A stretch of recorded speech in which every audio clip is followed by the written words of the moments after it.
Chairman P T I سے آئی M F وفد کی ملاقات کی اندرونی کہانی سامنے آ گئی۔ ذرائع کے مطابق I M F mission chief Nathan reporter نے چیئرمین پی ٹی آئی سے ویڈیو لنک کے ذریعے بات کی۔ ذرائع کے مطابق پی ٹی آئی چیئرمین نے سوال کیا کہ آپ اس بات کی کیا ضمانت دیتے ہیں کہ ملک میں انتخابات وقت پر ہوں گے؟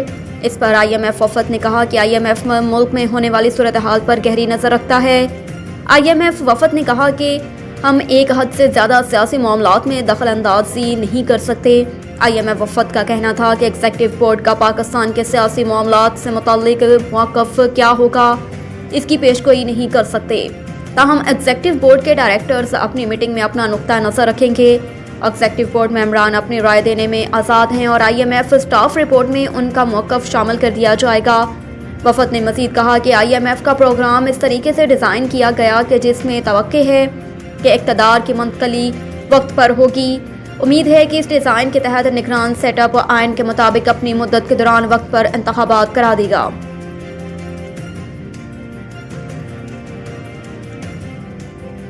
درائے چناب اور ملحقہ ندی نالوں میں اونچے درجے کے سیلاب کی وارننگ جاری۔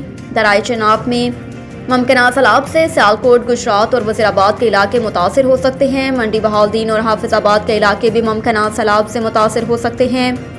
کمشنر گجرانوالہ کا کہنا ہے کہ صورتحال کو مانیٹر کرنے کے لیے کمشنر دفتر میں ریجنل کنٹرول روم قائم کیا گیا۔ دریائے چناب سے ملحقہ علاقوں میں فیلڈ ریلیف کیمپ لگا دیے گئے۔ کمشنر کے مطابق field relief camp Sialkot, Gujarat اور وزیر آباد میں لگائے گئے۔ حافظ آباد اور منڈی بہاؤالدین میں بھی فیلڈ ریلیف کیمپ لگائے گئے ہیں۔ کمشنر گجرانوالہ کا کہنا ہے کہ دریائے چناب کے کنارے آباد لوگوں کی نقل مکانی کے لیے اعلانات کرا دیے ہیں۔ گجرانوالہ ریجن میں ریسکیو اور دوسرے متعلقہ محکموں کی چھٹیاں بھی منسوخ کر دی گئی ہیں۔ وزیر اعظم کہتے ہیں پاکستان خطے میں تناؤ نہیں، امن اور خوشحالی کا فروغ چاہتا ہے۔ پاکستان اور سوئٹزرلینڈ کے درمیان قدرتی آفات سے نمٹنے کے لیے تعاون کی مفاہمتی یادداشت پر دستخط کی تقریب سے خطاب کرتے ہوئے وزیر اعظم شہباز شریف نے کہا کہ دوست ملک سوئٹزرلینڈ کے وزیر خارجہ کو خوش آمدید کہتے ہیں۔ سوئس وزیر خارجہ سے مفید اور تعمیری بات چیت ہوئی۔ وزیر اعظم نے کہا کہ سوئس وزیر خارجہ سے مختلف شعبوں میں تعاون بڑھانے پر بات ہوئی۔ ماضی کی طرح وسائل کو ضائع نہیں ہونے دیں گے، جدید ٹیکنالوجی اور دیگر شعبوں میں تعاون کو بڑھائیں گے۔ وزیر اعظم نے کہا کہ دونوں ممالک سیاحت کو فروغ دیں گے، تعلیم، آئی ٹی اور خواتین کی تعلیم کے فروغ کے لیے پاکستان کردار ادا کرتا رہے گا۔ وزیر اعظم شہباز شریف نے دورہ پاکستان پر آئے سوئٹزرلینڈ کے وزیر خارجہ سمیت سوئس وفد کے ساتھ بھی فردن ملاقات کی اور انہیں خوش آمدید کہا۔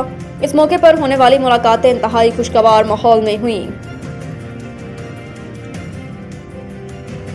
انسانیت کے مسیحا عبدالستار ایدھی کو بچھڑے 7 برس بیت گئے۔ عبدالستار ایدھی وطن عزیز کا ایک بہت بڑا نام ہے۔ دکھی انسانیتی خدمت عبدالستار ایدھی کا مقصد حیات تھا۔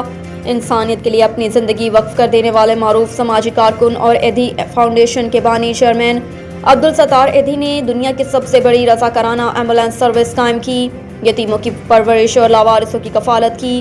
ان کی خدمات کے اعتراف میں کئی ملکی اور عالمی اعزازات سے بھی نوازا گیا۔ عبدالستار ایدھی 28 فروری 1928 میں بھارتی ریاست گجرات کے شہر بانٹوا میں پیدا ہوئے اور تقسیم ہند کے بعد 1947 میں اپنے خاندان کے ہمراہ پاکستان آ گئے اور کراچی میں سکونت اختیار کی۔ ایدھی نے اپنی زندگی کے 65 برس دکھی انسانیت کی خدمت میں گزارے، جس کا آغاز انہوں نے 1951 میں ایک ڈسپینسری قائم کر کے کیا۔